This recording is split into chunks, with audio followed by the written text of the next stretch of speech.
This is changing the world. Some could say the change has already happened. They've got lists about everybody. They've got lists, more lists than Santa Claus. And you're on all of them. You have been hacked. But this is coming, and it's coming quickly. These are the things that nobody wants us to know, but everybody needs to know. We wouldn't know about any of this if people weren't willing to take risks to tell us, the public, what is being hidden from us.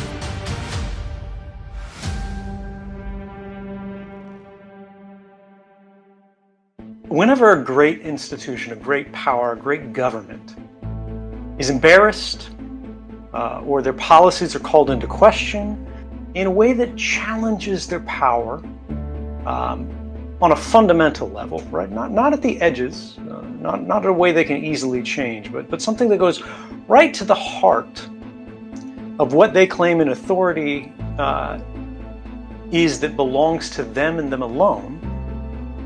They say these people are traitors. Do you think he's a traitor? I know he damaged the country, and the Obama administration will deal with it. I've got to be careful here, Major, because Mr. Snowden is under indictment. He's been charged with crimes, and I can't weigh in specifically on this case at this point. You think Edward Snowden was a traitor in revealing that? I can never condone what he did. You know, he stole millions of documents. And the great irony is the vast majority of those documents had nothing to do with American civil liberties, privacy, or anything affecting us here at home. They were about information we had vis-a-vis China, Russia, Iran, others. If I am a traitor, as these generals and presidents and all these figures say, the John Kerrys of the world, who is it that I betrayed? The information that I revealed didn't go to the Chinese, it didn't go to the Russians, it didn't go to the Brazilians, it didn't go to the French. It went to American journalists, right? That all made an independent editorial determination. Not just this is what some crazy guy at the NSA thought the world needed to know. Not just Americans, but everyone needed to know. But what the newspapers thought the world needed to know. This is why we have a free press in open societies. The whole reason they exist is to challenge the monopoly on information held by the most powerful and influential members of our society. The only things we know about the worst things they've done is because someone took a risk to tell us. And if telling the public about things of vital democratic importance, right? The boundaries of your rights, the kind of world that you live in, is now treason. It's the act of a traitor. That means the government considers the public the enemy. And if that's the case, that's the side that I want to be on. This isn't about names. This isn't about programs. This isn't about law. The problem is deeper. It is structural. We, our generation, is witnessing the greatest redistribution of power in civil society since the Industrial Revolution. What does that mean? Exciting words, right? How did it happen? A generation ago, surveillance was extremely expensive. Every government had to spend extraordinary sums, amounts of money, to track individuals. To know somebody's location, just their location required teams of officers, both in buildings and out on the streets, that were working across many different shifts. Today, that dynamic is reversed. One guy sitting in front of a desk, in front of a monitor, in the air conditioning, can now track with precision unimaginably large numbers of people. And this is for the first time in human history that this is really possible, both technically and financially, for both governments and corporations. Start to not just see what an individual is doing, but for the mass of the public.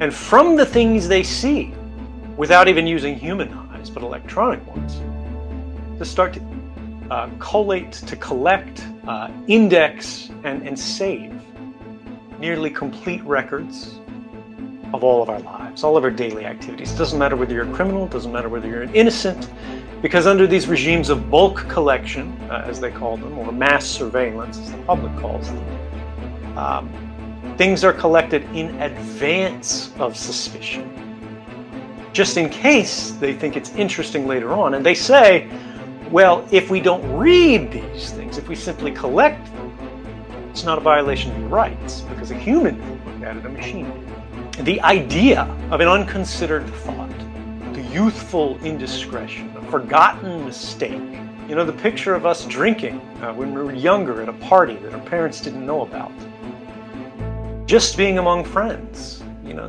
those are starting to sound quaint for a forgotten time. These are things that no longer exist. Mistakes that don't follow us. Everything follows us. And think about what that means for just the human psyche. Who remembers precisely what they were doing on this evening just a few weeks ago? How about a few months ago? How about a few years ago? None of you, probably. I don't. But the spies at your intelligence services, they do. They've got lists about everybody. They've got lists, more lists than Santa Claus. And you're on all of them. Think about Facebook. Think about Mark Zuckerberg. He's almost intentionally insulted parliaments in Europe by going, I don't have to answer your questions. I'm too busy. I'll send some, you know, person at the bottom of the corporate structure to go sit in the chair, but my chair will be empty. And think about what that means about how he views the world and your place in it. The reality is Facebook doesn't care about you. It doesn't care about your country. It doesn't care about your politics.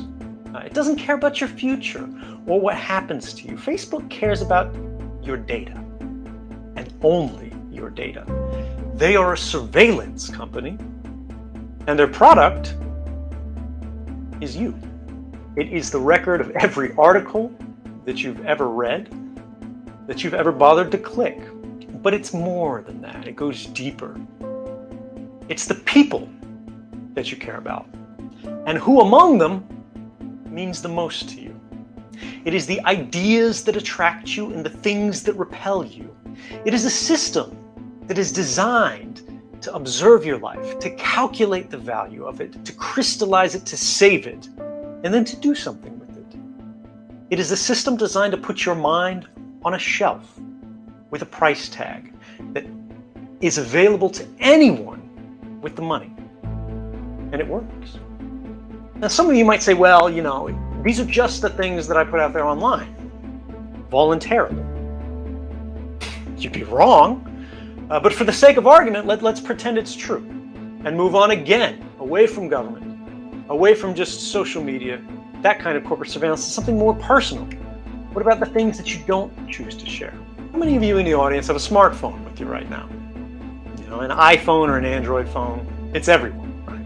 I want you to imagine that right now there's a Russian company whose entire business is based around the idea of developing a kind of digital burglary tool. And they go by the name the NSO Group. Their product used to work like this.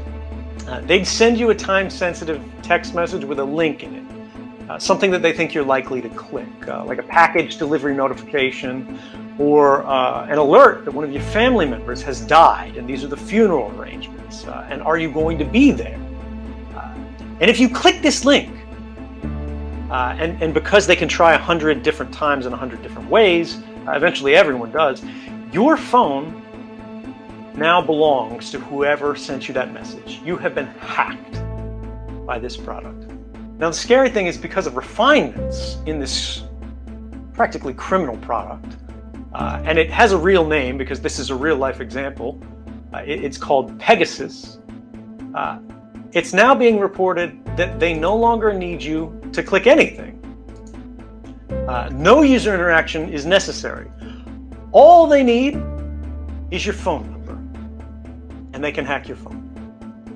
Now, from that point on, everything in the entire history of that phone, they can instantly and immediately copy.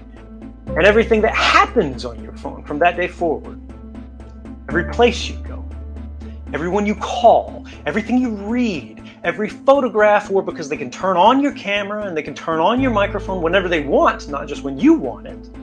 Everything that simply passes by that device, everything your phone is a part of, they are now a part of.